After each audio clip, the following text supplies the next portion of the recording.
বর্তমান সময়ে সোশ্যাল মিডিয়ার রমরমা, আর সোশ্যাল মিডিয়ার এই যুগে যে কোনো সময় যে কোনো ছবি বা ভিডিও ভাইরাল হয়ে যায়। আর ভাইরাল সেই সমস্ত ছবি ভিডিওকে ঘিরে রীতিমতো শোরগোল পড়ে যায় বিভিন্ন মহলে।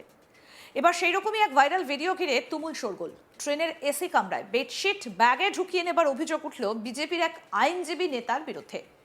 এই সংক্রান্ত একটা ভিডিও ইতিমধ্যেই ভাইরাল হয়েছে সোশ্যাল মিডিয়ায়, যদিও সেই ভিডিওর সত্যতা যাচাই করেনি আজ তাক বাংলা। এদিকে অভিযোগ অস্বীকার করে ওই নেতার দাবি তার বিরুদ্ধে ষড়যন্ত্র করা হয়েছে, তিনি আইনি পদক্ষেপ করবেন। জানা গিয়েছে মৃন্ময় মজুমদার নামে ওই বিজেপি নেতা চুঁচুড়ার বাসিন্দা। তিনি একজন আইনজীবী, আগে তৃণমূলের লিগাল সেলের নেতা ছিলেন। 2021 সালে যোগ দেন বিজেপিতে। সম্প্রতি হুল এক্সপ্রেসে সিউড়ি আদালতে যাচ্ছিলেন তিনি। সেই ট্রেনেরই একটা ভিডিও ভাইরাল হয়েছে। সেই ভিডিওতেই ট্রেনের যাত্রীদের যে বেডশিট দেওয়া হয়, সেই বেডশিট তিনি নিয়ে ব্যাগে ঢুকিয়ে নেন বলেই অভিযোগ উঠেছে। আসুন এবার ভাইরাল হওয়া সেই ভিডিওটা আপনাদের দেখাই, দেখুন। কেটেছেন মানে এই না, এই চাদরটা আপনি মনে করুন ব্যাগে ভরতে পারেন। সরি বুঝতে পারলেন কি বলতে চাইছি? একজন কোচ অ্যাটেন্ডেন্ট মনে করুন 300 টাকার জন্য কাজ করতে এসেছে, সে 700 টাকা দিতে হচ্ছে তাকে। এইভাবে কেউ ভরে ব্যাগের বাইরে চাদরটা ভরাবো না। সিটে রাখুন, রেখে নিয়ে যান, কোনো অসুবিধা নেই আপনাদের। ব্যাগের ভিতর ঢুকিয়ে নিয়েছে। এটা ওনার বুঝতে পারছেন, 300 টাকার কাজ করে 700 টাকা দিয়ে চলে যাচ্ছে। এই যে বেডশিট চুরি করেছে, এই যে প্যাসেঞ্জার। কেটেছেন মানে এই না, এই চাদরটা আপনি মনে করুন ব্যাগে ভরতে পারেন। সরি এই প্রসঙ্গে মৃন্ময় মজুমদার বলেন, এরকম অভিযোগ সম্পূর্ণ মিথ্যে, তার বিরুদ্ধে রাজনৈতিকভাবে ষড়যন্ত্র করা হচ্ছে, তিনি আইনি পদক্ষেপ করবেন। কি বলেছেন ওই বিজেপি নেতা মৃন্ময় মজুমদার, শোনাই এবার। আমি আমার প্রফেশনাল কাজে ব্যান্ডেল থেকে সিউড়ি হুল এক্সপ্রেস করে যাচ্ছিলাম। তো এই আপনার ঠিক বোলপুর জাস্ট ট্রেনটা ছাড়ার পরে আমি বাথরুমে যাই। বাথরুম থেকে বেরোয়ার পথে আমাকে 4-5 জন লোক ট্রেন থেকে ধাক্কা মেরে ফেলে দেওয়ার চেষ্টা করে। আমি বুদ্ধি করে দ্রুততার সাথে আমি কামরার মধ্যে ঢুকে যাই। এই আমার সিটে যখন আমি বসে পড়ি, তার ঠিক 25-30 মিনিট বাদে হবে, আমি খবরের কাগজ পড়ছিলাম, তখন আমার পিছনে সিটের দিকে বাদিকে 4-5 জন লোক একজন 55 বছর বয়সী লোককে অকথ্য ভাষায় ব্যবহার করে অসম্মান করছিল, বাজে কথা বলছিল। আমি তখন 5-6 মিনিট হয়ে যাওয়ার পরে বললাম, দাদা একটু আস্তে কথা বলুন। তো তার মধ্যে থেকে আমাকে একজন জিজ্ঞাসা করে, আপনি কে? আমি বললাম, আমি ভ্যালিড প্যাসেঞ্জার, আপনি এদিকে আসুন, দেখুন। বললাম যে কী হয়েছে? বলছে ইনি তার চাদর ব্যাগের মধ্যে রেখেছিলেন। আমি দাদা কিছু দেখিও নি, আমি কিছু জানিও না, তা আমি এ ব্যাপারে কিছু বলতে পারবো না। আপনাকে শুধু আমি অনুরোধ করছি, আপনি আস্তে কথা বলুন। হ্যাঁ, আপনি কি চুরিকে সমর্থন করেন? আপনি চোরেদের দালাল? আপনি কি চোর? আমি এই ধরনের বাজে কথা কেন বলছেন দাদা? যাই হোক, আপনারা বিষয়টা দেখুন, বুঝুন, আমি জাস্ট আপনাকে আস্তে কথা বলছি।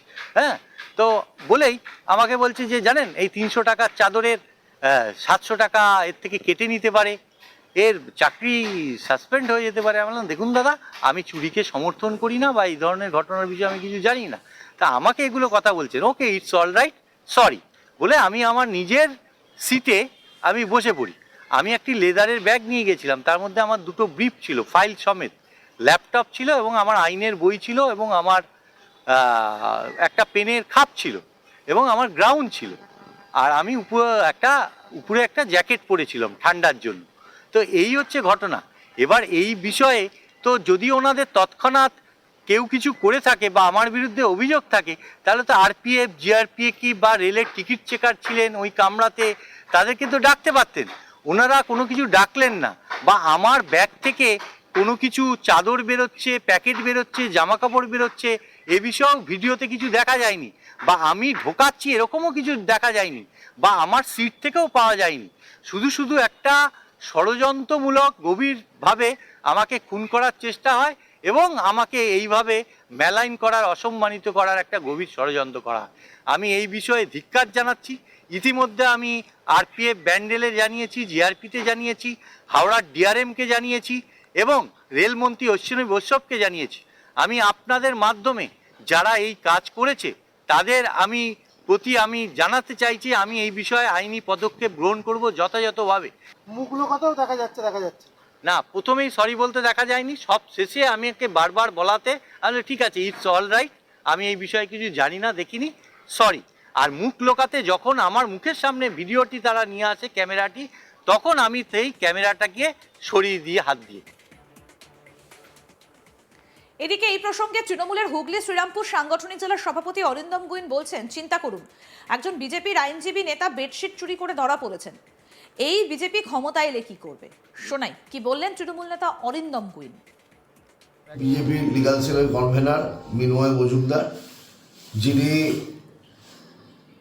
আজকে কোনো এক ট্রেনে সেখানে চাদর চুরি করতে গিয়ে ধরা পড়েছে। তাহলে চিন্তা করুন, তিনি একজন পেশায় আইনজীবী, তিনি ন্যায় দেন, তিনি বিচার করেন, মানুষকে ভালো রাখার চেষ্টা করেন, আর সেখানে চুরি করছে। এটা বিজেপির এটা ধর্ম, বিজেপির এটা কর্ম। বিজেপির নেতারা এখনও তারা ক্ষমতায় আসেনি, এখনই তারা শুরু করে দিয়েছে এই চুরি।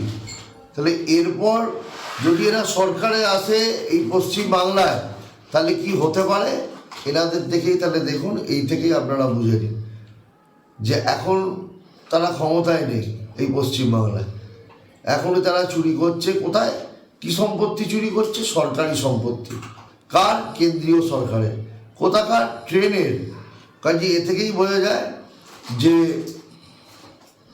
একজন শিক্ষিত মানুষ যে ন্যায়ের বিচার করেন, সেই চুরির দায়ে ধরা পড়ছে। তাহলে এই থেকেই বোঝা যাচ্ছে যে বিজেপির ক্ষমতায় এলে বিজেপি কী করবে পশ্চিমবাংলায়। এখনও বলছি মানুষদের সতর্ক হতে, তারা সতর্ক হন। এই ধরনের মানুষরাই বিজেপিতে থাকে। আসুন আপনাদের সেই ভিডিওটা আরেকবার দেখাই, ভাইরাল হওয়া ভিডিওটা।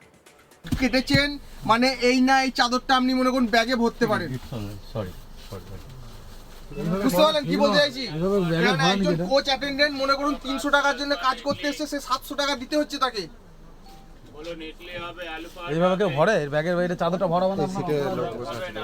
এইখানে দাঁড়ান, সিটে রাখুন, রেখে নিয়ে বেডশিট যান, চুরি কোনো করে অসুবিধা নিয়েছে, নেই আপনাদের। ব্যাগের ভেতর ঢুকিয়ে নিয়েছে। এটা ওনার বুঝতে পারছেন 300 টাকার কাজ করে 700 টাকা দিয়ে চলে যাচ্ছে। এই যে বেডশিট চুরি করেছে এই যে প্যাসেঞ্জার। কেটেছেন মানে এই না এই চাদরটা আপনি মনে করুন ব্যাগে ভরতে পারেন। সরি সরি বুঝতে পারলেন কি বলতে চাইছি? এভাবে ব্যাগে কেননা ভরান একজন যেটা। কোচ অ্যাটেন্ডেন্ট মনে করুন 300 টাকার জন্য কাজ করতে এসেছে, সে 700 টাকা দিতে হচ্ছে তাকে। এইভাবে কেউ ভরে এর ব্যাগের বাইরে চাদরটা ভরাবো না আমরা? এইখানে দাঁড়ান, সিটে রাখুন, রেখে নিয়ে যান, বেডশিট চুরি কোনো করে অসুবিধা নিয়েছে, নেই আপনাদের। ব্যাগের ভেতর ঢুকিয়ে নিয়েছে।